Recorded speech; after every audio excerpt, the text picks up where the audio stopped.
What up, Tile friends? Welcome back to another Hump Day Financials with Drake Van Hull. Drake, how are you doing today? Dude, living my best life. It's a great day. It's beautiful out, and I'm excited to talk about this. Right on. Yeah, let's jump right into it. This is part 2. If you missed part 1, just go back a week to September. I believe it was the 29th.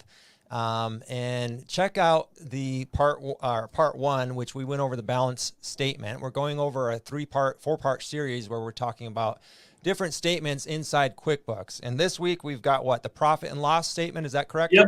Profit and loss, income statement. We can kind of interchangeable terms there. We're going to see it called the profit and loss, and that's what we're reviewing today.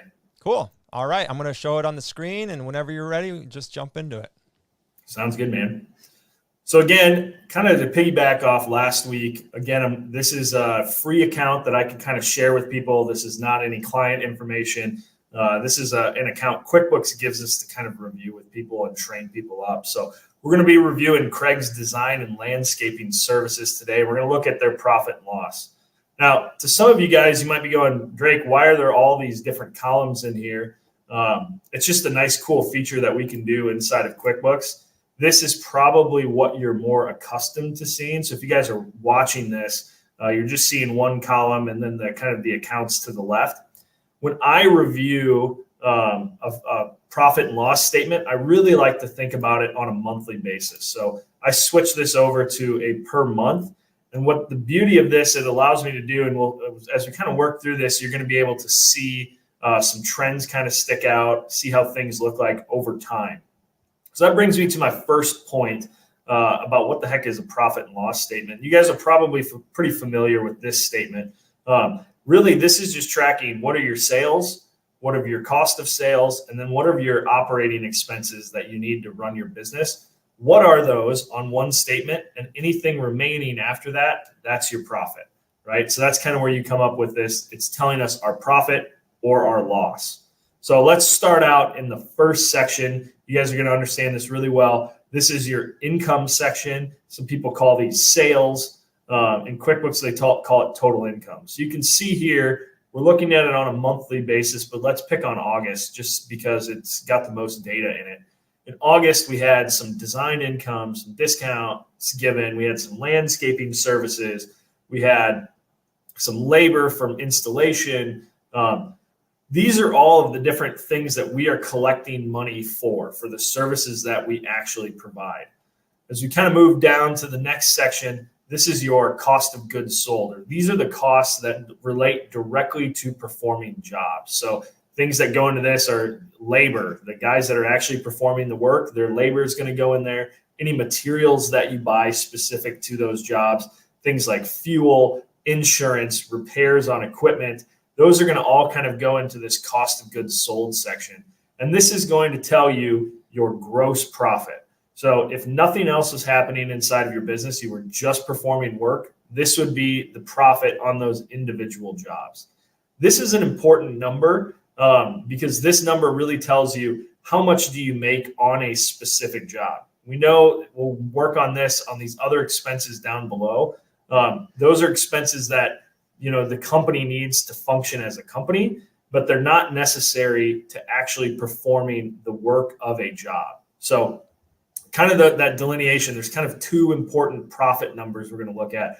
There's your gross profit, and then we call this your net profit or your net income. So that's those first two sections. Then we'll kind of get to, some people call this your administrative costs. Some people call these overhead costs. This is kind of your third section of the income statement. And the way QuickBooks has this lined out, I don't love it because I would move some of these costs up into here. And you guys might have that too inside of your financial statements. But ultimately, these are kind of your overhead costs that are in this third section under the expense category. These are things like advertising, things like these job expenses I would like to move up here. These are things like your legal and professional fees if you're paying a bookkeeper and an accountant, things like meals and entertainment, your office supplies. Maybe you have an office administrator. Her costs would go down into this section. Things like utility payments for your shop rent or things like that. That's what's going to go down inside of this lower section. And ultimately, you're going to have What are those total expenses? And then what is your total net income for the month? So this, I think we're relatively familiar with what the profit and loss or the income statement is. One thing I do want to point out that's a big difference from our previous episode where we talked about the balance sheet. We said the balance sheet was at a point in time. Your profit and loss is over a period of time.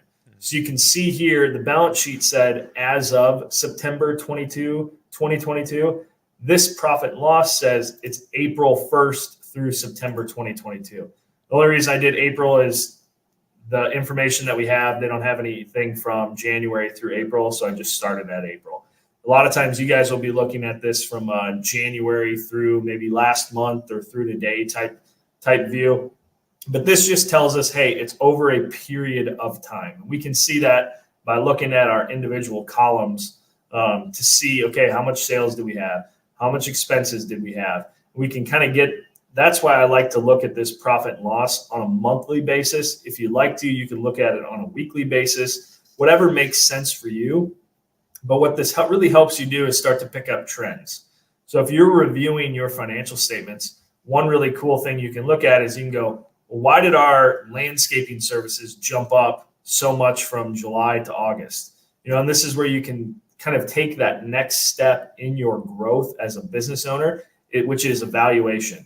Okay, what did we do to help boost sales in this specific service this month? Well, we spent more on advertising, or we met this new contact who helped provide us some more work, or whatever it is, right? It's time to start actually evaluating these numbers as opposed to just going, hey, here's what they are, prepare my taxes at the end of the year. So this is probably going to be the statement that you look at the most, just because it's so relevant to ongoing operations. If our sales aren't good, we have to lower our costs. If our costs are too high, we either need to lower them or go get more sales, right? And it's this constant game of reviewing this financial statement. But this is probably going to be the thing you look at and is going to have probably the biggest impact inside of your business. Absolutely. Yeah, I want to emphasize that again. Learn to evaluate this, learn to understand this statement. It's so important.